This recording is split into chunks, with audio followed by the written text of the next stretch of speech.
Bonjour à tous et bienvenue sur Food is Love, j'espère que vous allez bien. Je vous ai emmené en Afrique du Nord la semaine dernière. Aujourd'hui, on va descendre un peu pour rejoindre l'Afrique de l'Ouest et plus précisément le Sénégal pour préparer leur plat national, le thiep. Il existe la version au poisson thieboudienne et une version à la viande, le thiebouyap. C'est cette deuxième que je vais vous partager aujourd'hui. Un délicieux riz au poulet, comme d'habitude, saveur et simplicité seront les maîtres mots de cette vidéo. On va voir comment préparer ce délicieux plat avec des produits accessibles pour tous. Alors thiep au poulet, c'est parti.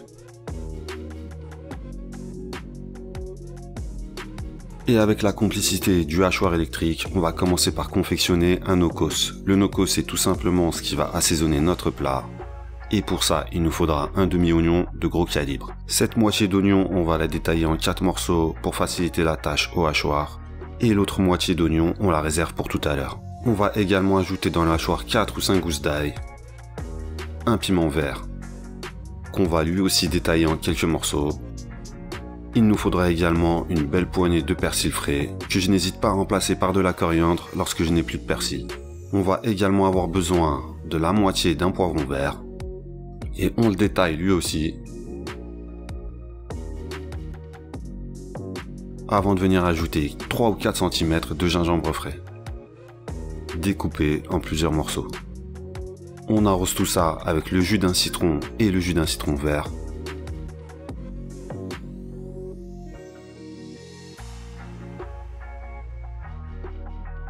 On assaisonne avec une cuillère à café de sel et une demi-cuillère à café de poivre. Et on met en route le hachoir. On n'hésite pas à faire une pause pour s'assurer que tout le monde soit passé à la guillotine. Et il ne nous reste plus qu'à récupérer notre nokos dans un bol. Et dès à présent, vous allez commencer à comprendre ce qui risque d'arriver lorsque vous allez commencer à faire chauffer la marmite avec cet incroyable mélange parfumé. Alors dites-vous bien que vous n'avez encore rien senti et que le meilleur reste à venir. On laisse le nokos de côté. On va maintenant pouvoir se consacrer à la viande. Dans cette vidéo, je vais en préparer 2, mais vous, à la maison, vous pourrez en préparer 4 ou 6 sans problème en gardant les mêmes mesures. La première chose à faire sera de séparer les pilons des hautes cuisses. Pour ça, pas besoin d'avoir un couteau ultra affûté, il suffit simplement de repérer l'articulation et de séparer les os. Une fois vos cuisses coupées en deux, à l'aide de votre doigt, vous allez détacher la peau du muscle, mais sans que vous retiriez entièrement la peau. Ensuite, vous allez venir mettre 1 ou 2 cuillères à café de nokos, vous étalez le nokos du mieux possible, et vous faites la même chose avec tous les morceaux de poulet. Maintenant, je vous explique pourquoi on fait comme ça et pas autrement. Tout simplement parce qu'on va faire saisir notre poulet, et si on ne met pas le nokos à l'abri, il y aura de fortes chances qu'il brûle, tout simplement. On termine par les arroser avec un peu de sel.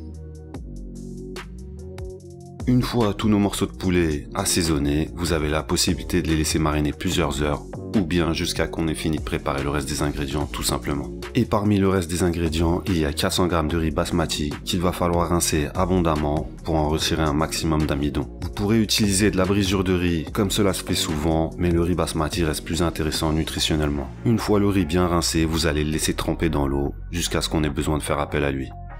Et pour accompagner ce thiep au poulet, on va découper en morceaux quelques légumes, à commencer par une aubergine. Pour ceux qui connaissent, vous pouvez remplacer l'aubergine par quelques gombos qui ont plus ou moins la même texture. On évite de découper nos légumes en trop petits morceaux pour éviter qu'ils ne se transforment en purée pendant la cuisson. On va détailler aussi quelques carottes. En général, j'en compte une par personne.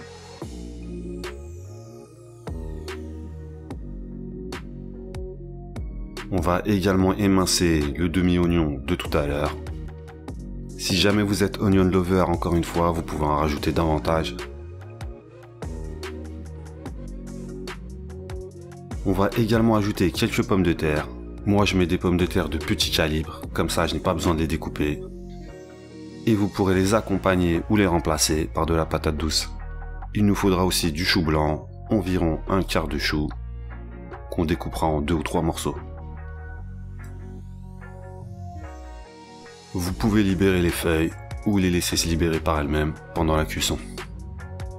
Et le piment entier qui est bien sûr facultatif. On en a fini avec les légumes, je vous ai fait une liste suggestive, n'hésitez pas à faire quelques ajustements en fonction de vos goûts et en fonction de ce que vous avez disponible. Vous pouvez ajouter du manioc, vous pouvez ajouter des gombos, vous pouvez ajouter des courgettes, vous pouvez ajouter du poivron, bref, continuez de vous faire plaisir. On va maintenant pouvoir faire chauffer la marmite à feu moyen avec 4 cuillères à soupe d'huile de tournesol ou d'huile d'arachide. Une fois notre huile bien chaude, on va faire saisir nos morceaux de poulet, environ 4 minutes de chaque côté. Pour les pilons qui ont une forme cylindrique, vous les ferez dorer sur 3 ou 4 côtés, contrairement aux de cuisses qui sont plats et que vous n'aurez qu'à retourner. Au bout de 8 minutes de saisie, on évacue nos morceaux de poulet.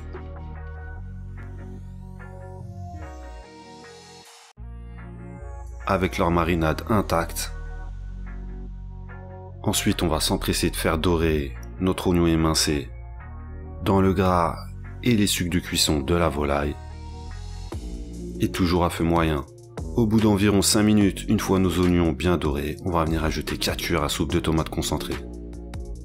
On mélange bien la tomate et les oignons.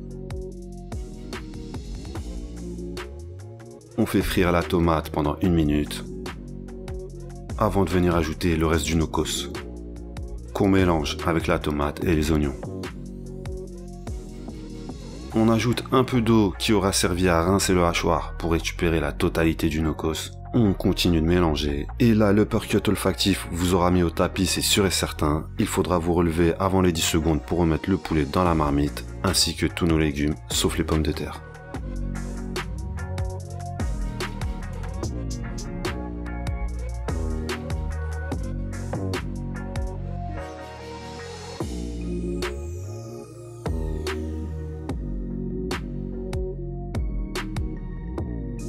On recouvre avec 1,5 litre d'eau.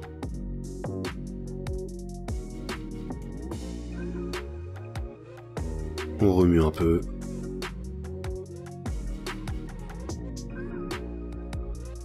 Et on ajoute 2 feuilles de laurier qui vont infuser dans le bouillon.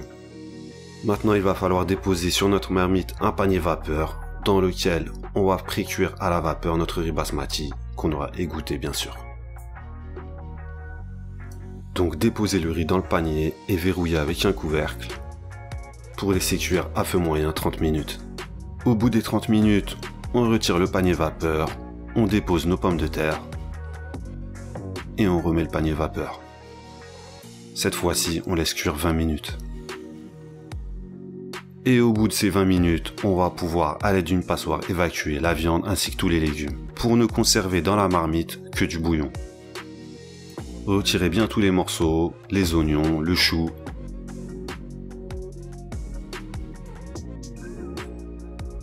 Et une fois que c'est fait, on va terminer la cuisson du riz dans le bouillon. Le riz va absorber tout le bouillon restant. Ça prendra quelques minutes. Vous laissez à découvert. Et une fois que le riz a absorbé tout le bouillon, vous allez couper le feu, couvrir et laisser le riz reposer une dizaine de minutes.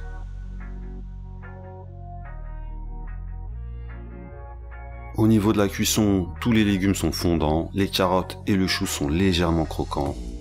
Si jamais vous voulez des carottes très fondantes, détaillez-les en plus petits morceaux.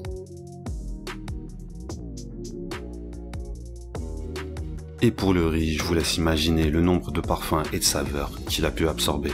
Quoi qu'il en soit, il ne nous reste plus qu'à passer à table.